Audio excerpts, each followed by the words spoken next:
Good afternoon, কেমন আছেন সবাই? গুড আফটারনুন এই কারণে বলছি কারণ এই ভিডিওটা আমার আফটারনুনের। তো আমি সকাল থেকে ব্লগ করতে পারিনি কারণ ঘরে অনেক পরিষ্কার পরিচ্ছন্ন করে তারপরেই রান্নাবান্না বসাচ্ছিলাম। তো এখানে দেখতে পাচ্ছেন সবাই স্নান টান করে নতুন কাপড় জামা পরে বসে আছে, কারণ সেদিন ছিল পয়লা বৈশাখের আপডেটটা আমি একটু দেরিতেই দিলাম আপনাদেরকে। আর সবাইকে জানাই নববর্ষের আন্তরিক প্রীতি ও শুভেচ্ছা। সবাই ভালো থাকবেন, এই বছরটা যেন আপনাদের ভালোভাবে কাটে। আর জানেন, এই যে আমরা উপরে চলে এসেছিলাম একজন দিদির ঘরে, ওই দিদি কাপড়ের ব্যবসা করেন। তো ওই দিদির ঘরে আমরা সবাই নেমন্তন্ন ছিল, সবার পুজো ছিল, গণেশ পুজো। আর এই যে দিদি দেখতে পাচ্ছেন, এই দিদি হচ্ছে আমাদের বড় দিদির ও এসেছিল প্রসাদ নিতে। সবাই একসাথে বসে গেছে প্রসাদ নেওয়ার জন্য। তো এই যে আরেকটা দিদি, সেও উপরে থাকে। তো ওনাকে বলছিলাম একটু তাকাও, উনি লজ্জা পেয়ে গেছে। যাই হোক, এখানে সবাই মিলে এত আনন্দ ফুর্তি হচ্ছে কি বলবো। আর এই যে শাড়ি পরা দিদি দেখতে পাচ্ছেন, নিচে যে বসা তিনি নয়, উপরে যিনি দাঁড়িয়েছিলেন শাড়ি পরা তিনি, তার ঘরেই ছিল গণেশ পুজো। তো তার ঘরে আমরা গেছিলাম। এই যে দিদি দেখতে পাচ্ছেন না, প্রসাদ বিতরণ করছেন, ওই দিদির ঘরে আমরা প্রসাদ নিতে গেছিলাম। যাই হোক, একটু পরে দেখতে পারবেন দিদিকে। তো বেশ আনন্দ ফুর্তি করে আমরা প্রসাদ নিচ্ছিলাম, বেশ ভালো কাটছিল সেদিন। আর খুব মজা হয়েছিল পুজোর। এই যে আমাদের দিদি, যার ঘরে পুজো ছিল, দিদি অনেক কষ্ট করে খিচুড়ি, পায়েস, ডালনা এগুলো রান্না করেছিল। অনেক গরম ছিল, বাবারে ওয়েদার, বাবা ভীষণ গরম। তার সঙ্গে পিছনের রুমের ফ্যানটাও নষ্ট হয়ে গিয়েছিল। উফ, দিদির কি কষ্ট। তারপর তড়িঘড়ি স্ট্যান্ড ফ্যান নিয়ে আসা হয়েছিল। এই যে আমাদের গণেশ ঠাকুর, কি সুন্দর লাগছে না গণেশ ঠাকুরকে? খুব মজা লাগছে। আর এই যে উপরে আরও অনেক ঠাকুর বসানো, লক্ষ্মী, সরস্বতী, শিব ঠাকুর, রাধাকৃষ্ণ, গোপাল ঠাকুর, অনেক কিছু। তো এই যে প্রসাদ বেশ স্বাদ হয়েছিল। আসলে বলে না, মন থেকে পুজো দিলে যে কোনো কিছুই ভালো হয়। আর এই যে আমাদের টিয়া খেলাধুলা করছে। আমি উপর থেকে চলে এসেছিলাম খেয়ে দিয়ে। আর এই যে টিয়ার বাবা জিয়া সবাই নিচে শুয়ে সেই টিভি দেখছে, আর টিয়া গুড়গুড় করে খেলা করছে। উপর থেকে এসে একটু সময়ের জন্য চলে গেছিলাম নিচে দেখতে পাচ্ছেন, এটা আমাদের বারান্দা, গ্যারেজের সাইডে কিছু গাছ রয়েছে, সেটা দেখতে গেছিলাম। আর এখানে ওই যে বড় দিদির ঘরের সামনে, তো এই যে বড় উঠান রয়েছে, সেখানে এই পাশের ঘরটা হচ্ছে বড় দিদির। তো এখানে সাইডে অনেক ফুল গাছ রয়েছে। এই সাইডে একটা কলও আছে যেখান থেকে ঠাকুরের জল টল নেওয়া যায়। আর তাই আমি একটু হাঁটতে আসছিলাম, কারণ শরীরটা খুব খারাপ লাগছিল, কেন বুঝতে পারছিলাম না। ব্যাক টু মাই চ্যানেল দোয়েলে নীরে আপনাদের সবাইকে স্বাগত জানাই। আজ হচ্ছে আজ কি বার? আজ সোমবার। তো টিয়া চিৎকার করছে, টিয়া খিদে পেয়েছে, টিয়া খাবে। তো আজ সোমবার, তো কাল আর বেশি ভিডিও করতে পারিনি, কারণ কাল কোথাও যাইও নি, কিছুই করিনি, শুধু ঘরেই ছিলাম। আর এই জন্য কিছু ভিডিও করার ছিল না আমার। আর তাই রোজের যেরকম অ্যাজ ইউজুয়াল আমি কাটিয়েছি সেইভাবেই কালও কাটিয়েছি। তো আমার ভিডিও কিছু করার নেই। তো ঠিক আছে, আজকে আমি ভিডিও করবো, কিছু ভিডিও বিকেল অবধি কিছু ভিডিও আমি আপলোড করে দেব। আর আপলোড কি করব, পরশু দিনের ভিডিও এই 2 দিনে ভিডিও আপলোড হলো। 2 দিনে গিয়ে একদিনের ভিডিও আপলোড হয়, বুঝতে পারছেন? আমার ডেইলি ব্লগ তো যাবেই না, তাই ভাবছি 2 দিনের একসাথে করি, দেখি 2 দিনের একসাথে করে ভিডিওটা আপলোড করতে পারি কিনা। সবচেয়ে প্রবলেম এটাই যে 2 দিনের ভিডিও যদি, মানে একদিনের ভিডিও যদি 2-3 দিনে আপলোড হয়, তখন কি করে রোজ করে আমি ডেইলি ব্লগগুলো আপলোড করি বলুন তো? আর আজ এতটাই গরম পড়েছে কি বলবো, খুব গরম। এই দেখুন রোদ বাইরে, ভীষণ রোদ। যাই হোক, আপনারা আমার সঙ্গে থাকবেন, আমি কি করি না করি দেখুন, যেহেতু আমি আপনাদের সঙ্গে সবসময় শেয়ার করি। আর কাল একটু বেড়াবার ইচ্ছে ছিল কিন্তু যাইনি কোথাও। বিকেলবেলা অনেক বোর হয়েছে, বিকেলবেলা অনেক বোরিং ভাবে কেটেছে আমার। সো ঠিক আছে, আমি বাচ্চাদেরকে খাইয়ে আবার আপনাদের কাছে আসছি। ততক্ষণের জন্য আপনারা একটু আমার সঙ্গে থাকুন, কেমন? ঠিক আছে, আবার আসছি। রান্না করছি খাসির মাংস। কালকে এনেছিলাম, আজ এটা রান্না হয়নি, ফ্রিজে রেখে দিয়েছিলাম কারণ কালকে নেমন্তন্ন ছিল। তো আজকে রান্না করছি। এই দেখুন, এটাকে ম্যারিনেট করে রেখে দিয়েছি। এখন এখানে বসে আলুটাকে আমি ভেজে নিচ্ছি।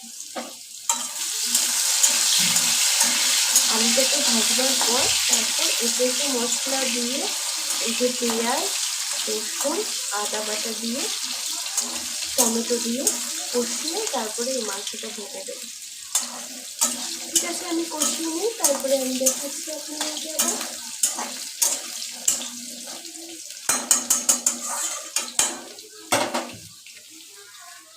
সন্ধ্যের পর মানে সোমবার সন্ধ্যের পর ইচ্ছে হলো একটু আইসক্রিম খাবো, তো আমরা চলে গেছিলাম রুদ্রাক্ষ মলে। আমাদের রুদ্রাক্ষ মলে যাওয়ার কোনো মানে ইন্টেনশন ছিল না, কিন্তু আমরা যেতে যেতে হঠাৎ মনে হলো চলো রুদ্রাক্ষ মলটা দেখে আসি, যদি আইসক্রিম পার্লার পাই তো ওখানে আইসক্রিম খেয়ে আসবো। কিন্তু দুর্ভাগ্যবশত গিয়ে দেখি সব কিছু বন্ধ, দু একটা কিছু খোলা ছিল আর বাকি সব বন্ধ। বিহু চলছে তো, তাই বিহুর জন্য হয়তো বন্ধ। আর জানি না কদিন বন্ধ থাকবে, কিন্তু সেদিন বন্ধ ছিল। আদৌ বিহুর জন্য বন্ধ কি না তা জানি না, কিন্তু তবুও ভাবছি আমি যে হয়তো হতে পারে। তবে মলটা ভীষণ সুন্দর ছিল। আরেকদিন যদি যাই তখন যখন খোলা থাকবে তখন দেখলে আপনাদের আরও ভালো লাগবে। খালি খালি লাগছে মলটা, কিন্তু খুব লাইট দিয়ে সাজানো ছিল। আর কোথায় যাব ভেবে উঠতে পারছিলাম না, কারণ সব দিক যেদিকেই যাচ্ছিলাম সব দিকটাই বন্ধ ছিল। তাই কোনো কিছু ভিডিও ঠিকমতো করে যে আপনাদেরকে বলবো এখানে ওটা ওখানে ওটা, সেটা বলার কিছু ছিল না, কারণ সবই বন্ধ ছিল। আমরা তখনই উপরে উঠেছিলাম ঠিকই লিফট দিয়ে, আবার নিচে নেমে চলেও যাচ্ছিলাম। আর জিয়া তো আগে আগে আগে আগে চলে যাচ্ছিলো, ওকে সামলানো তো বুঝতেই পারছেন কতটা কঠিন ব্যাপার। আর এই যে হ্যাঁ একটা দেখাচ্ছে প্যান্টালুন্স, তারপরে এখানে মোবাইলের শপ ছিল, মোবাইল না মোবাইলের কাভারের শপ ছিল, একটা বেশ সুন্দর সুন্দর কাভার সাজিয়ে রাখা। আর গুয়াহাটির রুদ্রাক্ষ মলটা যেরকম সেন্ট্রাল মলটাও ঠিক তেমনি করেই সাজানো, বেশ ভালো লাগে। আর তবে রুদ্রাক্ষ মলটা একটু আমার কাছে বড় লেগেছে, জানি না বড় কিনা, কিন্তু আমার কাছে ওই মলটা একটু বেশ বড় লেগেছে। আর এটা ছিল লিফটের বাইরে।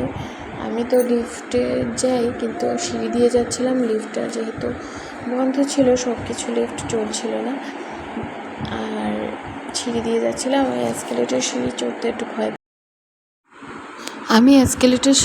একটু ভয় পাই, তাই সিঁড়ি দিয়ে ওঠানামা করি, যেখানেই যাই সিঁড়ি দিয়ে ওঠানামা করি। আর এই যে সব কিছুই বন্ধ দেখতে পাচ্ছেন আপনারা। আমরা এখন বেরিয়ে যাচ্ছিলাম, যেতে যেতে রাস্তায় দেখি একটা অনুষ্ঠান চলছে, বিহুর প্রোগ্রাম চলছে।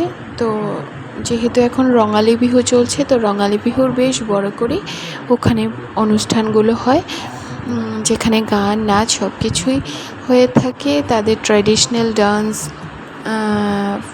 সং এগুলো হয়ে থাকে।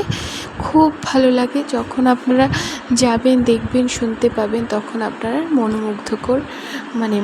মনোমুগ্ধ হয়ে যাবে, এত ভালো লাগে কি বলবো।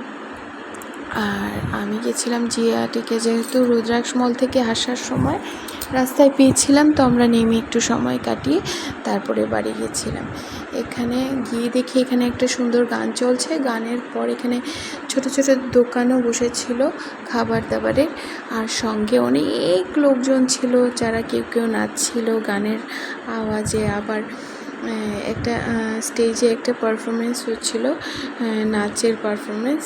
তো ওটা দেখে সবাই অনেক, মানে আমি তো বেশি কিছু বুঝতে পারছিলাম না, কারণ আমি অতটা ভালো অসমীয়া জানি না, কিন্তু আমি ডান্স পারি, কারণ আমি যেহেতু ফোক ডান্স শিখেছি, তো আমি অসমীয়া ডান্স পারি। তবে আমি পুরো ট্র্যাডিশনাল ল্যাঙ্গুয়েজটা, মানে একদম ফোক ল্যাঙ্গুয়েজটা বুঝতে পারি না, কিন্তু কিছু কিছু বুঝতে পারি। কিন্তু আমি বলি না, কারণ আমি ভুল বলতে চাই না, আমি যা বলতে চাই শুদ্ধ বলতে চাই, তাই আমি কোনো কিছু বলি না, আমি বাংলাতেই কথা বলি। তো এই যে দেখতে পাচ্ছেন অনেক মানুষের ভিড়, কিন্তু জানেন অসমীয়া গান এত ভালো লাগে কি বলবো, এত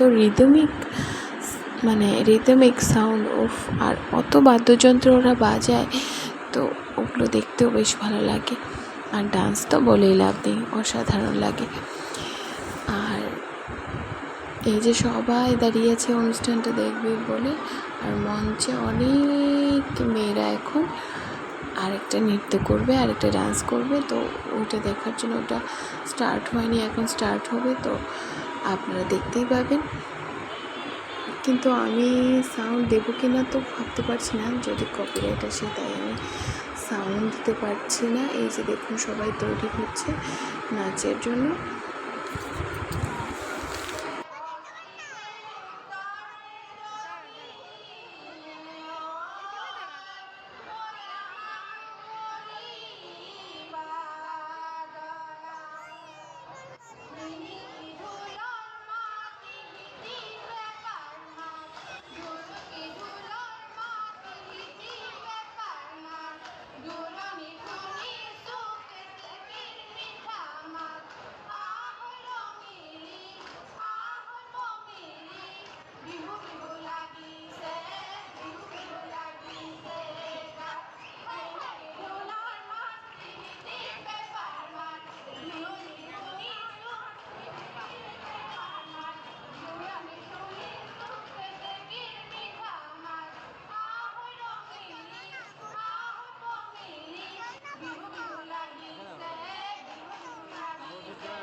ঠিক আছে, আবার আসবো তাহলে। এই ভিডিওটা এই পর্যন্তই থাক, আর সবাইকে হ্যাপি রঙালী বিহু আর শুভ নববর্ষ।